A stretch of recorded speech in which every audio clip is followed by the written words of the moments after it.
Hey guys, welcome to Unleash Podcast, brought to you by Hidden Gene, where we talk about how to unleash your hidden potential. I'm your host, Yuri Diogenes, and we have a great episode for you today featuring Michael Mitchell Jr. Thank you for being on, Michael. It's a pleasure to be here. Thanks for having me, Yuri. Absolutely. Well, before we jump into today's topics, we'd like to invite you to subscribe to this podcast on YouTube, Apple Podcasts, or Spotify. You can always get these podcasts on our hiddengene.net website. We have all episodes there. And if you live in the area and you have not been at Hidden Gene yet, feel free to visit hiddengene.net and grab a free trial pass. All right, Michael. So, how things are going with you, my friend? Everything's lovely, man. Got a lot of new business coming up with Greg at the new location at Hidden Gym Pegasus downtown. So looking forward to getting that started. We're about a week away from it. It's been quite the journey. I walked in when there was just dust, smoke, and a bunch of guys working, and now we got equipment moved in, man. So it's been really good. Nice. And you're gonna be the manager there?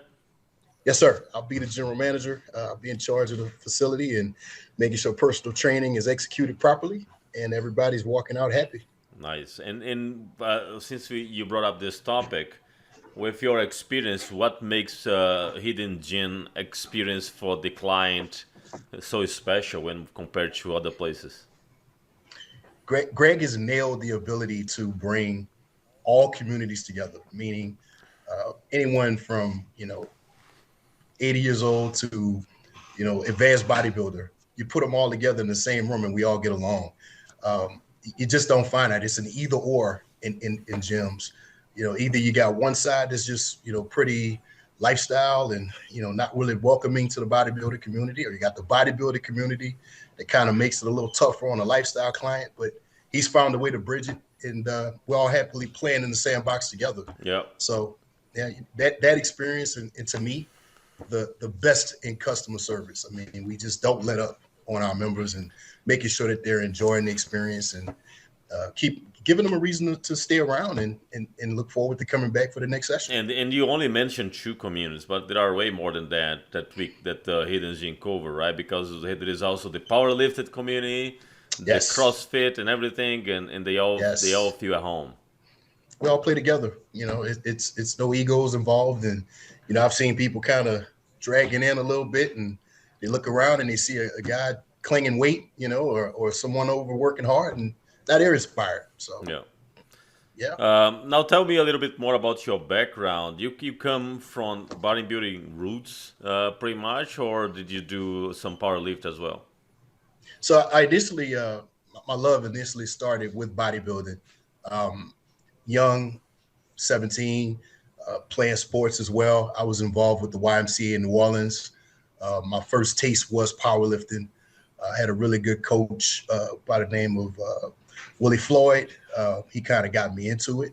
And I couldn't help but just keep drifting towards the right because there were a bunch of bodybuilders in the next room. So I kind of wanted to teeter between each side. Got a little caught up in between. But, my dream has been to become a bodybuilder all my life. And, my dad was in it. My uncles were involved in the 80s, 90s. And be careful what you wish for, because growing up in New Orleans, I always wanted to get to Dallas to meet some of the top guys like Ronnie and Johnny, Art Atwood at the time. And then Hurricane Katrina just kind of took care of that, got me up here and got me around all of the folks I needed to meet. So I'm literally the Forrest Gump of this. Seriously, Yuri. My story is amazing when it comes to the luck I've had with meeting people. Oh, that's what we want to hear about this transition to Dallas. And did you compete on NPC? Yeah, my first show was in 2010. Did the Heart of Texas in 2010. Mr. Harrison, I got to tell you this. He took me in. I was this wayward child off the streets of New Orleans and found his way to Dallas.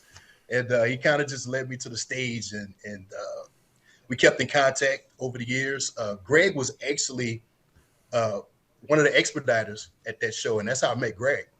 And I was so nervous. And, he just walks over to me and he's like, "Hey, man, it's going to be all right. You won just by getting here." And he's instantly, it just all went away. Yeah. Took the stage and, kind of the rest is history. I just kept in touch with those guys over the years, and one It's funny. It's opportunity funny after the that next. we met Greg on the same show because I met Greg also at Heart of Texas 2010. Really, Yeah, we probably bumped into each other, didn't even realize yeah, it. yeah. Yeah, we met. I met That's Greg amazing. there too. So 12 years ago, basically, right? You Now tell me this: do you remember the two cakes he had in the back at that show? He had like a lemon and he had like a chocolate, right? Remember that? No, it's Yep. that's I funny. had two pieces. And after that show, did you compete on any other show? I did. So we got took 2 years off. I worked in corporate America during that time. Actually, 16 years in corporate. So I kind of prepped in between a 9 to 5. So it was two years of just screwing myself up again, just drinking and partying, etc.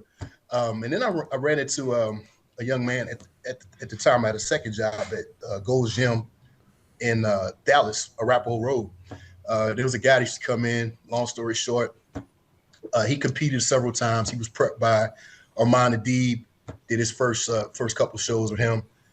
He saw me at a gas station, and it was near Physio Fit, which was the gym back then. And he didn't recognize me because I put on all this weight. So Alex is like, "What happened? You did a show and you look great like 2 years ago. What happened?" So I kept we got to talking and got a workout in with him, and he started doing prep work. So we talked about prep, and he said, "Hey, you want to do another show?" I said, "Yeah, I'm doing the show." He said, "Well, I'll prep you." And in 2014, we did the Heart of Texas again, and I won my class. Did well at that show. And in 2015, did the Lee Thompson Cutler Classic, finished fourth in that show. And then I decided, I really want to buckle down with this. I think I can do something with it. And my preps just got more and more serious after that point. Yeah. It was lights out after that. So 2017, Heart of the Texas again, won again, nationally qualified for the first time. Went up to Pittsburgh, finished 21st. Didn't like that, so kept the qualification from that. Went the following year and finished third. So Nice. it's kind of where it happened before COVID. And, we did another show last year, Texas Pro, won my class there, went back to Pittsburgh, didn't do so well again. So Are you, the are plan you is to go back. still chasing the pro card? Is that your I goal? got to get it. Absolutely. For me, is unfinished business. I just really believe that the pro card allows me to inspire further. It's the only reason I want it. I want to show folks that you can turn your life around. You can reach your dreams, but more importantly, you can always put yourself in a better position to be able to help people, Yep. to reach their goals and reach their dreams. And I just feel like that solidifies all the work we've been putting in over the last 15 years. Absolutely. No, you are absolutely correct. And you are still going to try on the same division, or have you ever thought about doing classic physique or something? The thought has not crossed my mind, only because I don't like to label myself a purist, but I love bodybuilding. Yeah. I love the intricacies of it. I love the fact that it's the hardest division. I want to be known for that. I want folks to know that Michael Mitchell got his pro card in the hardest possible way, not to discredit the guys in classic physique. I love what they do. I respect that class tremendously. Got a lot of friends there. But for me personally, bodybuilding is it for me. And I'm a light heavyweight. I was hoping to bump up a little bit to get the heavyweight this offseason. But if it doesn't happen, I'll be back in that lightweight division again. And, we know what to do this time around. Yeah. Travel early, get a lot of rest, remove the nonsense, and just hone in. That was some of my mistakes last year. I learned from them. Yeah, and now I think that you are probably living a very great moment in your career, because now as a general manager, you're gonna be working dedicated to that. So you probably, when time comes, you're gonna have more focus, more time, and more support from the people around you to make it happen, right?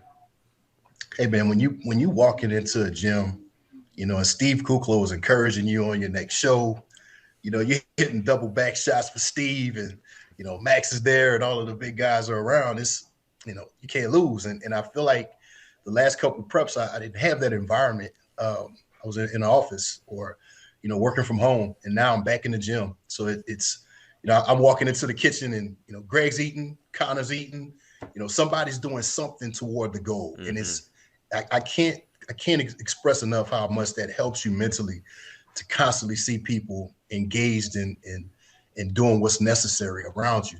That just pumps you up and keeps you going even harder. Besides the competitive aspect, you also coach people on that only wants to live the lifestyle, right? I'm sorry, I didn't hear your question. Well, so besides the competitive aspect, right? Do Mhm. you also coach people that only wants to get in a better shape and have a better Oh yeah, lifestyle?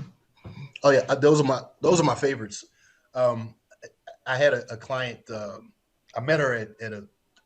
I eat breakfast at Norma's Cafe every morning during uh, once COVID kind of once we got back to eating out and things opened up again. I started going to Norma's Cafe not far from me, and I would just go in there in the mornings, get breakfast, work through things a little bit. And there was a young lady who wanted training, and she wasn't very functional. She had a car accident and lower back problems, and she had knee problems. She just her thing was, I've tried trainers, they can't help me. I've tried gyms, I fall off. So I took her on as a client, and this was the first client that I had ever taken on with those types of issues. And we worked together for a solid 8 months. Hmm. And I'm happy to report that, not only is she functional, but she's out dancing, living life again, enjoying life.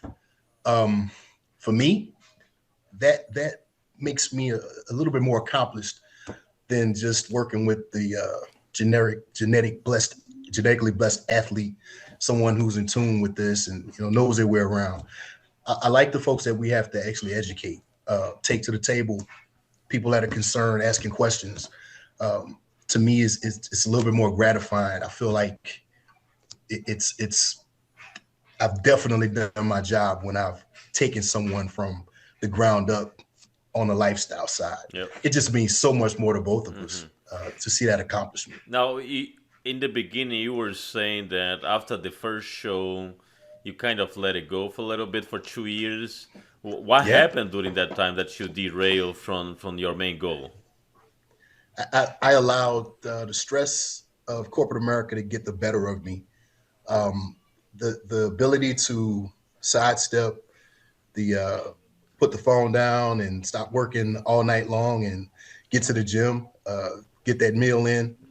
It eluded me, and from a psychological standpoint, I was really stressed and concerned about just having a position from time to time. I didn't know when I walked in whether I was going to get fired.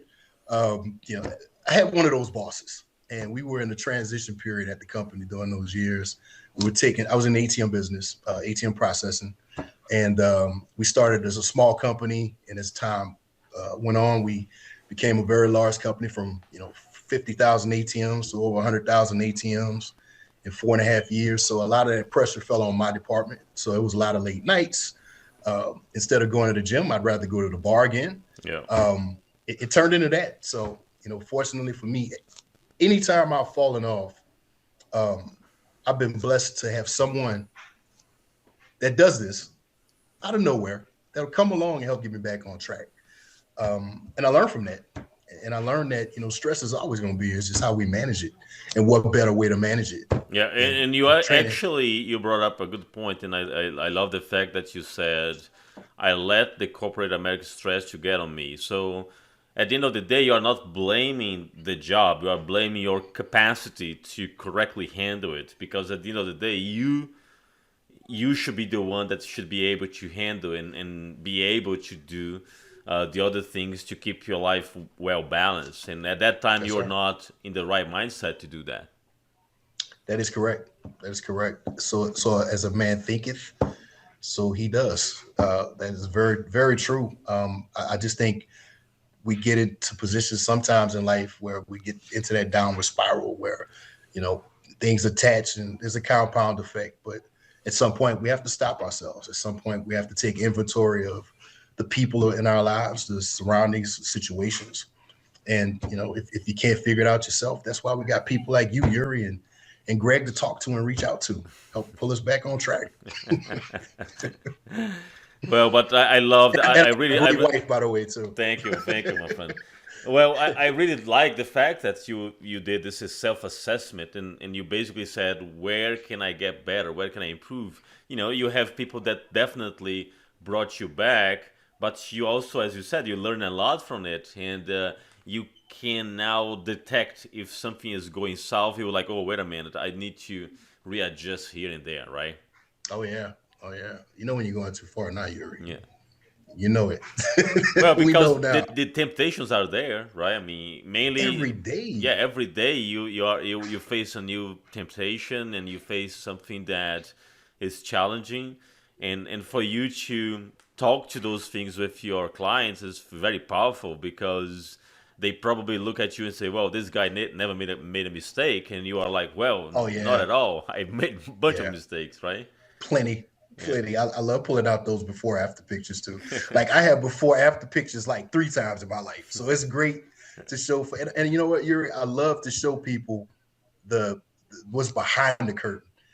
In this, in our industry, we only post pics when what we look our best. Exactly. You know, Yeah. hey man, I don't care. Hey, I'm fluffy. Here it is.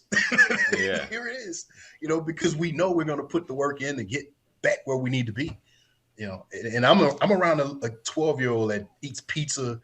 Has a high metabolism.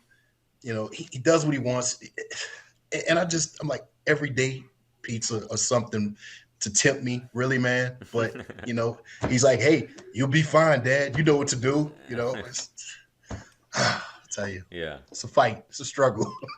Now, do you agree that a lot of this struggle is way more mental than physical? Yes, I do. I do. I feel like, whatever you put your mind to, you can achieve. And if I can push it aside for 20 weeks in prep, I think that's why my off seasons have gotten so much better, because at one point I didn't really understand what an off season was, but I've been blessed with a magnificent coach. Um, we've managed to keep body fat down. We managed to, really avoid hours and hours of strenuous cardio sessions come prep time because of the honesty and the transparency that we've created. He trusts me to, if I'm going out to eat, he doesn't worry about, if Mike's gonna fool around with sugar or anything. I know what's important. I know the goal. I know what we're trying to accomplish. And also I want to be a better example, not only for my clients, but for my family as well. So, um, you know, just put things in perspective that way, and realizing what's important just keeps you focused, man. Do Keeps you on the you grind. do you feel more challenged to keep a good balance during the off season or during the prep? Because and the reason I'm asking this is because during the prep it feels like you are way more precise on your portions, on your meal time and everything, and in the off season you sometimes let it go. So which one for you is more challenging? We've made the off season just as challenging. Just to give you an example, so I asked for this because, as I told you, I struggle with off season prep, and I wanted my off seasons to be just as intense as pre contest. So we started the morning off with posing 30 minutes before cardio. Cardio every day. We pose twice a day after workout as well. I wanted to kind of stay on the same regimen and not really deter much from pre-contest, because I want to stay in that mindset. If we do pictures and we do video chats as well, so if he says to me, "Hey, Mike, have this meal," or "Hey, you can do this and that," only then will I consume something opposite what he's got on the plan. But we've really worked to make off season, improvement season, Hmm. just as intense as pre-contest. So you're really watching out Oh, we're your working food right now. and the Yeah. body fat too, right? Because you don't want to just Yes. gain weight. No, no. And the thing is, we're weighing out food right now, weighing out portions. The supplementation is pretty much about the same. The cardio is not as much, obviously, but we're making sure that we put that in on a daily basis. I'm that guy, Yuri, that if I look at a piece of cheesecake, there I am. Yeah. Uh, it is what it is, and we know that, so we try to really, stay home and stay grounded. Good food So and doing what it the is right way. your current weight and what is your Showtime weight? What? Right now, I'm sitting at 231 pounds. We had a couple setbacks in the last couple months with sickness, uh, non-COVID related, thank the Lord. More sinuses and respiratory. So you know what it does to your appetite when you get a little sick, a little down. 230 now, but when I compete, it's 197, 196, 197. Whoa, really? Yes, sir. 40 Yes, sir. pounds? Yes, sir. Yes, sir. Wow, that's Yeah, really. we take it down to 190. We make weight every single time, man. Every single time. But is it always like that? 40-pound difference? It depends. I've gotten lucky and gotten up to the highest we've gotten is 242. That was back in 2018. So it's been tough for me. Somehow my biology is reversed a little bit, so it's gotten a little bit harder for me to put on weight. But we've found a way to manipulate a few carbs. I've switched out rice to potatoes. My body seems to love that and digest it pretty well. So the potatoes are helping me. So it's just the slight little changes we've kind of put in to kind of get things started and get me where I need to be. And let's talk a little bit about the rebound process because it's very important too. Oh yeah. Uh, what do you do post show? Do you do like a reverse diet so that you are increasing slowly? Any special strategy that you doing? We do reverse. We also take the training, take a couple of days off from training, no more than about 5 days, just to kind of rest up. I'm really big on recovery. I know you're hearing that a lot. I'm really happy that we're hearing that a lot from athletes. But I spend a lot of time getting rolled out and massage. Shout out to my girl Amanda, one of the best in the business. Dr. Mathis, uh, my favorite chiropractor. But we lean a lot on recovery therapy. We take time off, spend it with the family, watching movies, relaxing, and then we kind of ramp it back up slowly. Hmm. The whole process is really good for me. I stopped training consecutive days. We've actually started training every other day: Monday, Wednesday, Friday, Sunday. That's really helped me out. Tuesday, Thursday, Saturday are recovery days. Foam roll, ab work, cardio, time with the family again, just to keep the mental aspect in. But we take everything back up slowly because we know what happens come pre-contest. Okay, cool.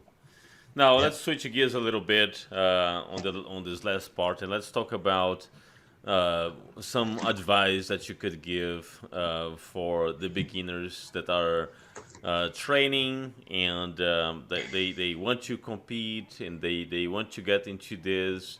What will be some advice that you probably didn't have when you did your first show and that you learned through your experience and through coaches for the first show? What's some of the key advice that you give? First and foremost, be respectful and aware of your surroundings Hmm. when you're training.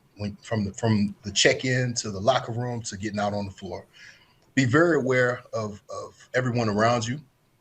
When you when you pick up a weight, everybody's watching what you're doing. Make sure you put out good film. You're doing good work. Your form is correct. Uh, you're concentrating on what you're doing. Be polite. Be respectful.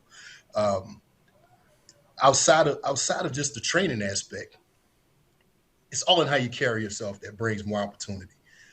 Don't be the loudest person in the room. Try to be the hardest working person in the room. Shake a hand. Speak well. Um, put yourself out there, not just on Instagram, putting out pictures and hoping for the best, but actually do the work. Uh, Seminars. I wish we had more of those when I came up, Yuri. Hmm. The seminars are very helpful. I think very insightful. Freddie, Sheila, they've been doing some great work. The Parisos have been doing awesome work with seminars as well. I think they help tremendously. In attending the shows and just shaking hands and really, putting yourself in the right atmosphere to learn and to grow. Don't be afraid to ask questions. We don't know it all, but be respectful when you're bending an ear and listen. I think you spend more time listening than actually speaking, and you go a long way. But outside of that, man, just outwork everybody. Even if you're genetically gifted, Hmm. just know that you're nothing without the work, and it all goes back to the training. No matter how high we go, You look at Dwayne Johnson. What's the first thing he does every morning? He trains. Yep. Highest paid actor in Hollywood. Could do whatever he wants. He could be wherever he wants. Where is he at 4 a.m? He's training. And that's big. Mm-hmm. It all goes back to the training. So Yeah. No, harp on it. that's good. But from the coaching perspective, what is your advice for the newbies that are interested in competing, and how important it is to get a good coach by your side? You want a coach that cares about you, more about you than you, the athlete. A person who calls you just to check on you, Yuri, not Yuri the athlete, not Mike the athlete, but Mike, Yuri as the person. Everything that we have going on in our lives will affect what we're doing as far as contest preparation, transparency. Make sure you have a coach that you can actually reach, that you can actually talk to. Ask questions, and don't be afraid to ask your coach questions. If your coach can't answer questions, or if he's the old school guy that doesn't want to answer questions, that might be a problem down the line. So make sure you have a coach that you can actually have conversations with, and Q&A. Get as involved in your routine and your supplementation and everything around the board as he is, she is. And give. Don't be afraid to give information, from each workout. You're not going to always be around your coach. They're not going to always have eyes on you. Yeah. Give as much info as you can in your summaries, as much info as you can when you're speaking with them. And lastly, I have to say, develop more than just a coach relationship. Try to develop a partnership with your coach, because we are both in this for the long haul. Transparency is everything. The truth is everything. So if you cheated on your diet, if you didn't get the cardio done, if something happened, let them know, because 9 times out of 10, we can always readjust things to make sure you do get that cardio in, or make sure if you cheated on your diet, hey, it might have worked. If you took pictures and showed me what you look like after the cheesecake, it might have helped you out. So be transparent. Yeah. Don't hold back. Don't hold back. No secrets. There should be no secrets between you and your coach. Excellent point. At all. Excellent point. Yeah.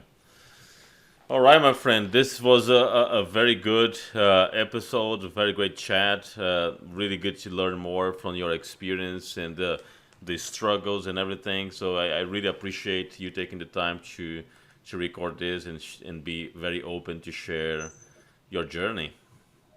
I'm so excited. I'm glad you had me, and I'm glad we had a talk. But you got to show me some of those 2010 pictures, man. We got to get caught up. Hey, man, you do great work, and it's wonderful to have you in this community, man. God bless you. Absolutely. God bless you too, my friend. And looking forward. When is the inauguration day for the new gym? I want you to come down on March 8th. We got a lot of surprises. I can't really speak on too much right now, or Greg will wring my neck. But, if nothing else, I have a piece of paraphernalia for you. And you get to check out the gym and see some of the amazing people that we got working at Pegasus Park, man. Awesome. All right, everyone. Thank you very much for tuning in again. And thank you, Michael, for your participation. Thank you very much. Shout out to OFIT, Optimum Fitness, Chris Harrison. Happy birthday. All right, everyone. Take care. See you next time. Take care, man.